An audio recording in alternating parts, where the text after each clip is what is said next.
दोस्तों ये जो कमरा है यहीं लाल लंगोट वाले बाबा विश्राम किया करते थे और लोगों की अर्जी यहीं सुना करते थे। गुरुजी श्री श्री 1008 परमहंस बाबा नरसिंहदास जी महाराज हैं। तो ये देखो कितना दिव्य स्थान है दोस्तों कि ये महाराज है, इनका पूर्व जन्म भी आप महात्मा के रूप में हुआ। पूर्व और पीपलिया होते हुए ये नैनवा आ जाता है। ये रास्ता ये 3 किलोमीटर की घाटी बाबा ने ये रास्ता बनाया है। जी जी जी हाँ हाँ। ये विशेषता है कि शुक्रवार को भजन संध्या होती है और शनिवार को हनुमान जी का श्रृंगार होता है। 16 सजाया जाता है। 3 बार आ गए इस पहाड़ी के हमारे आसन के बीच में काफी दिन उतर रहा है। और ये भगवान श्री राम दरबार है। और ये जब हनुमान जी की स्थापना हो गई ये यज्ञशाला है और गुरु पूर्णिमा पर यहाँ पर महोत्सव होता है।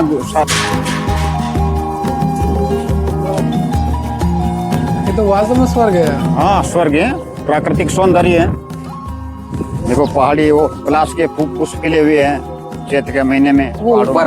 हाँ ऊपर लाल लाल। अच्छा अच्छा जी। ओ जिसको अपन ग्रामीण भाषा में छोड़ा बोलते हैं। तक ये पहाड़ी था, यहाँ कुछ भी खेत वेत कुछ भी नहीं थे। अच्छा देख रहे हैं काफी यहाँ गोवंश बैठे हुए हैं। जो भी है जी यही कहते हैं। ये जो नजारा है मेरा मानना है कि 1000 किलोमीटर चल जाए आदमी तब भी नहीं मिलेगा। स्थान के मुख्य देवता केसरी नंदन हनुमान जी महाराज हैं। दोस्तों ये जगह बूंदी शहर के पास ही स्थित है, लेकिन जैसे जैसे हम आश्रम की ओर बढ़ते हैं यहाँ का माहौल किसी जंगल या हिल स्टेशन जैसा लगता है। रास्ते बहुत ही शांत और चारों तरफ हरियाली बढ़ती जाती है। यह आश्रम का मुख्य प्रवेश द्वार है। चलिए अंदर चलते हैं और देखते हैं यहाँ का मुख्य आकर्षण क्या है। राम राम दोस्तों, स्वागत है आपका अपने चैनल राधे गुजर ट्रैवलर पर। आज मैं बूंदी की ऐसी जगह आया हूँ जहाँ कदम रखते ही शहर का शोर शराबा गायब हो जाता है। न यहाँ गाड़ियों का हॉर्न है, न शहर की भीड़ भाड़ है, तो असीम शांति।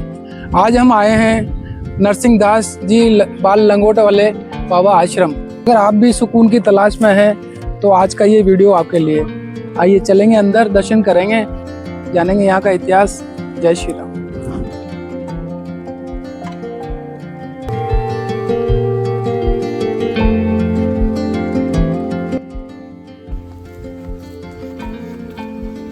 जैसे ही आप अंदर आएंगे सबसे पहले यहाँ की ताज़ी हवा आपको प्रसन्न कर देगी। इस आश्रम को प्रकृति प्रेमियों के लिए स्वर्ग कहा जाता है। यहाँ तरह तरह के पेड़ लगे हुए हैं और आश्रम के सेवादार इनकी बहुत अच्छी देखभाल करते हैं। यहाँ बैठकर ध्यान करने का जो अनुभव है वो आपको कहीं नहीं मिलेगा।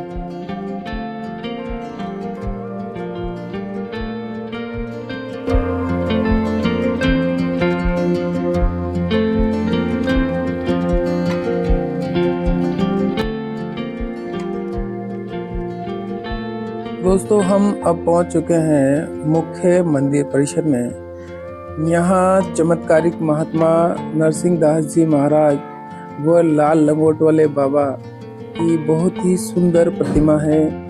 यह आश्रम वर्षों से तपस्या और साधना का केंद्र रहा है। यहाँ के स्थानीय लोग बताते हैं कि यहाँ कई महापुरुषों ने समय बिताया है।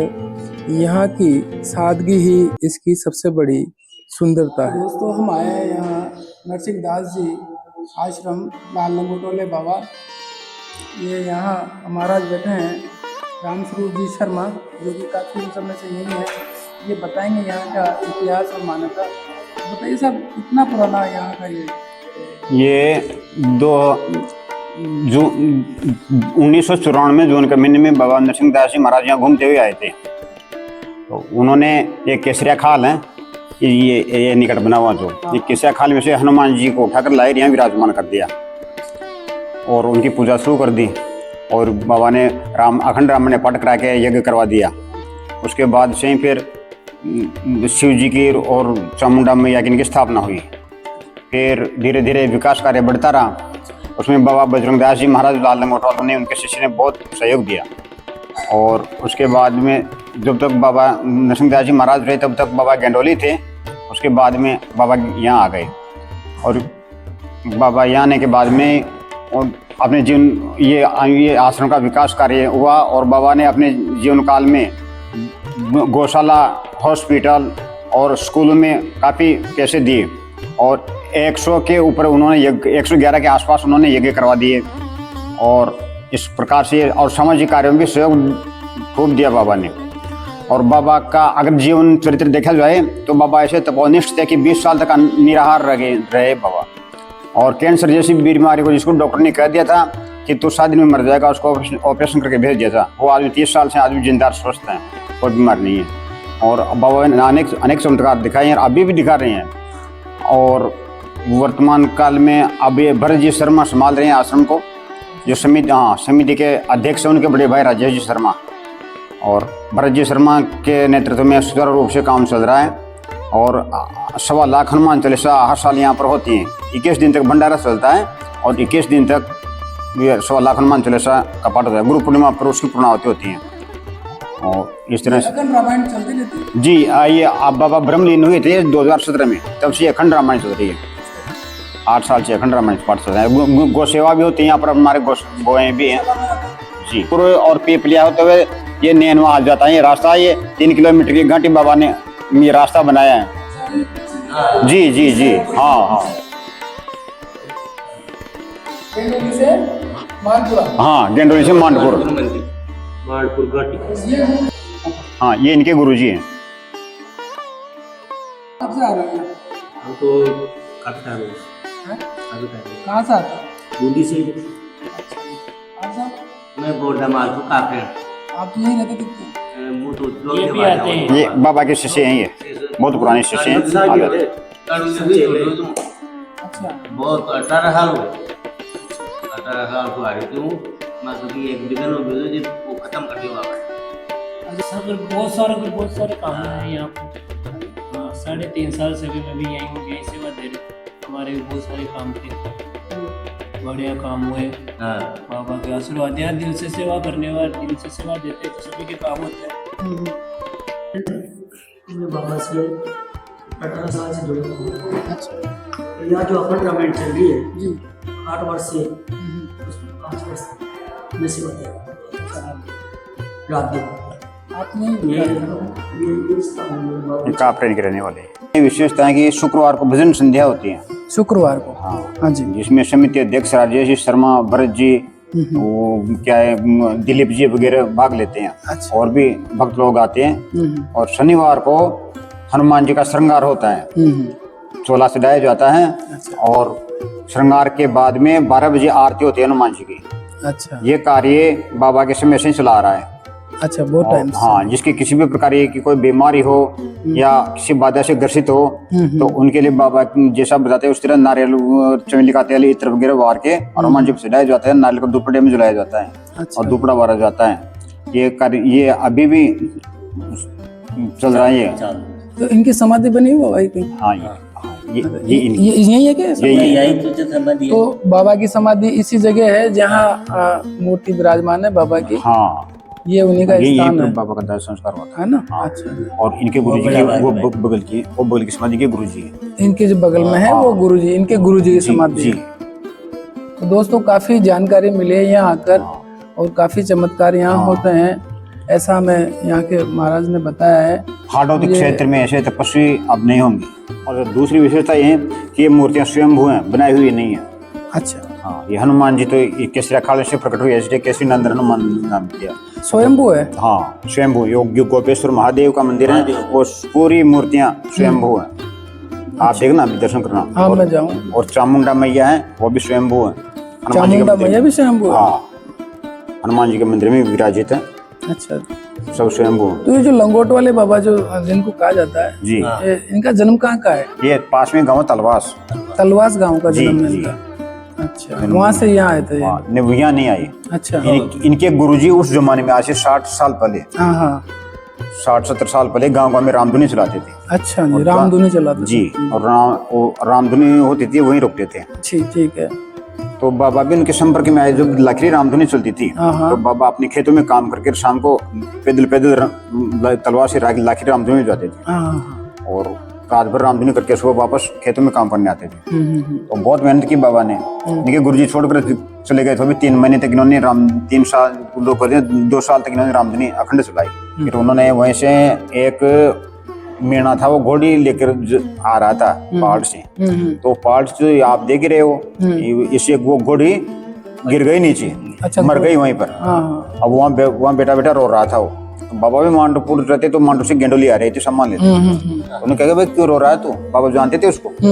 बाबा आया, घोड़ी मर गई, चिंता मत कर। उसमें ये झांटियां थी, धोकड़े की छोटी छोटी झांटियां, उनको पड़े छोड़ देते लोग, मतलब ये स्थिति थी बिल्कुल उस। आप कह मैं पहाड़ काटूंगा, रो मत, आज के बाद तुमको किसी को कोई दुख नहीं होगा। बाबा खुद मेहनत करने लगे, खुद सब बड़ ये लेके लग गए, इनके साथ जनता भी लगी। अच्छा, इसी घटना से प्रेरित होकर उन्होंने ये हाँ, इस घटना के बाद में ये घंटी का कार्य शुरू हुआ है। अच्छा,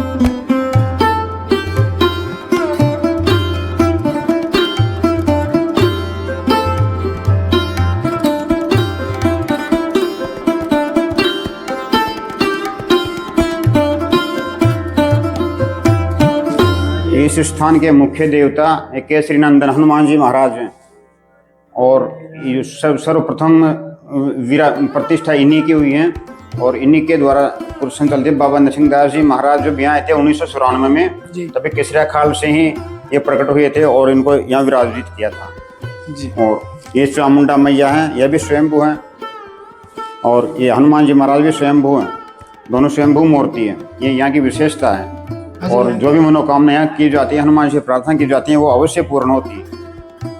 हाँ जी जी, ये चामुंडा मैया उनकी जन्मभूमि थी महाराज जी की, वहाँ चिनाइटा, वहाँ के उनके इष्ट था, इसलिए यहाँ विराजमान।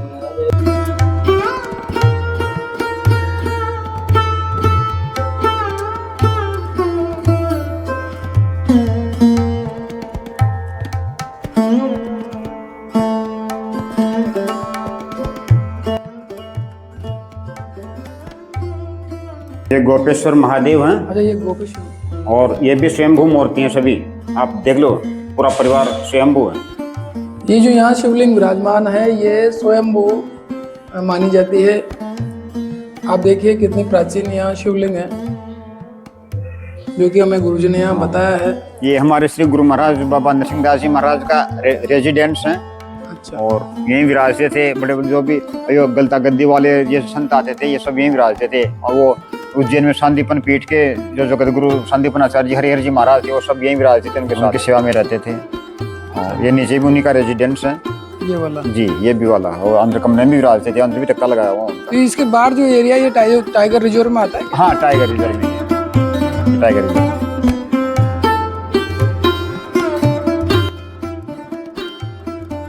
गुरुजी श्री श्री 1008 परमहंस बाबा नरसिंह दास जी महाराज हैं, और ये जून 1994 में यहाँ पधारे थे। तो यहाँ पर कुछ बच्चे चाय बना रहे थे, उन्होंने कहा बाबा चाय पियो, जैसे चाय पिलाओगे? हाँ, अब यहाँ हमेशा चाय बनेगी। और उन्होंने केसरिया खाल में से हनुमान जी को उठा के और यहाँ स्थापित कर दिया जी, 17 जनवरी 2008 में। इनकी जन्मभूमि चिनाइटा है, हिंडौन सिटी के पास। अच्छा जी। साक्षात शक्ति है।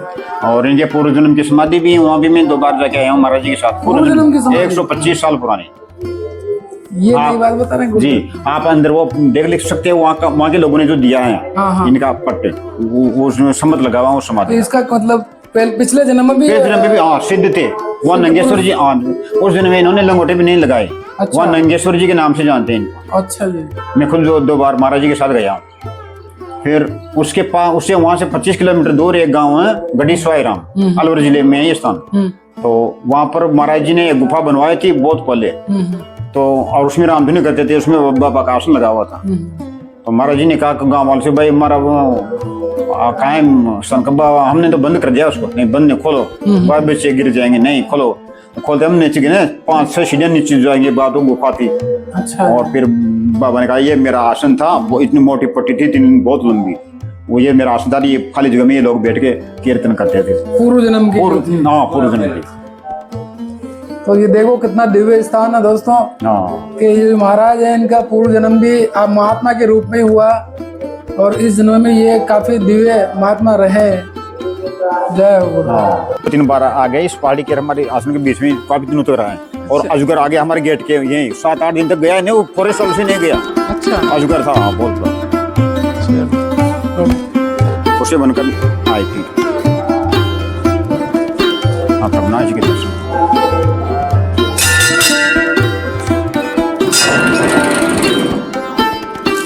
ये रघुनाथ जी का मंदिर है।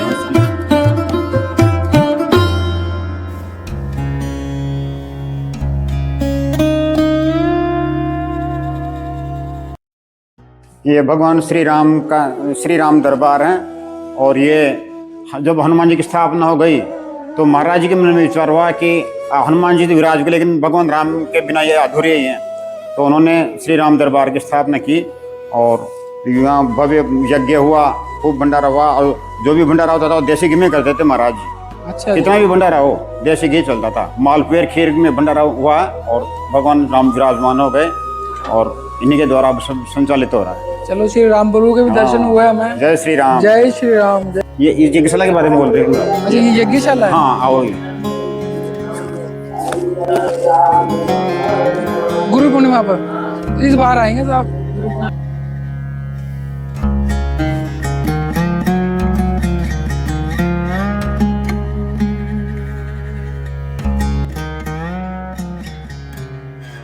ये यज्ञशाला है और गुरु पूर्णिमा पर यहाँ पर महोत्सव होता है। 9 दिन का यज्ञ होता है यहाँ पर। 9 दिन का यज्ञ जी। और ये यज्ञशाला राजेश जी शर्मा, भरत जी शर्मा दोनों भाइयों के द्वारा बनवाई गई है यज्ञशाला, उनकी तरफ से। अच्छा, उनकी तरफ से। जी। जी। नहीं देखो, तारीफ तो करनी पड़ेगी। नहीं, सहयोग है तभी। नहीं, इन लोगों की सेवा भावना भरत जी की।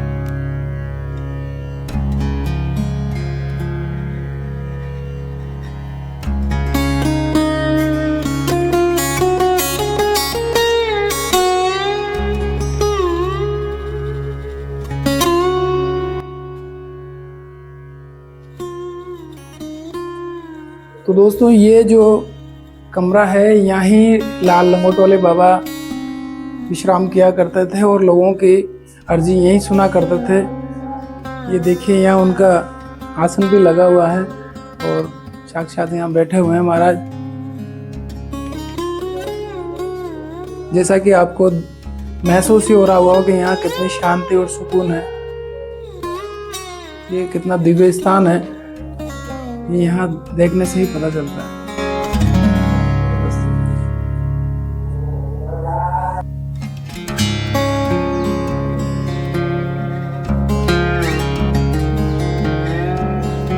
जब हमारे श्री गुरु महाराज जी ब्रह्मलीन हुए, बाबा नरसिंह दास जी महाराज, अच्छा जी। उसमें उज्जैन शांतिपन पीठ के आचार्य हरिहर जी महाराज यहाँ आए थे। और उन्होंने कहा कि मैं उस तपस्वी को देखना चाहता हूँ जो महाराज जी की गद्दी पर बैठा है। तो कोई छोटा मोटा संत इस गद्दी पर नहीं बैठ सकता। तो हमने कहा महाराज जो गेंडोली रहते हैं तो महाराज जी से बात कराओ मेरी। तो हमने वहाँ पर बाबा के एक भक्त था, उसके फोन किया। तो उसने कहा कि यार बाबा है तो यही, लेकिन मैं घर पर हूँ, अभी 5 मिनट बाद बात करा दूंगा। तो उन्होंने बाबा से बात की। बाबा ने कहा कि महाराज जी आप यहीं आ जाओ। तो शांतिपन आचार्य जी महाराज जब गेंडोली गए ना तो पंखा चल रहा था। तो हरिहर जी महाराज ने कहा शांतिपन आचार्य जी ने कि ये यहाँ पर एसी वैसी नहीं है। तो वहाँ 4-5 भक्त बैठे हुए थे बाबा के। उन्होंने कहा महाराज जी आप एसी की बात करे हो, बाबा तो पंखा भी नहीं चलने देते कि कोई कबूतर टकरा के मर जाएगा। कहा हमें ये देखने आया था, तुम छोटे मोटे तपस्वी के पास नहीं हो, अगर तुम्हारे बाबा एक ताली पीटे ना तो गेंडोली की घंट नीचे आ जाएगा। मैं ये देखने आया था, लेकिन किसी के नहीं दिवस चद्र आज भी बाबा की रखी हुई है। अब बाबा की लेवल का जो साधु होगा वही उसी को चल लगेगी। अच्छा, मजा आ गया महाराज जी।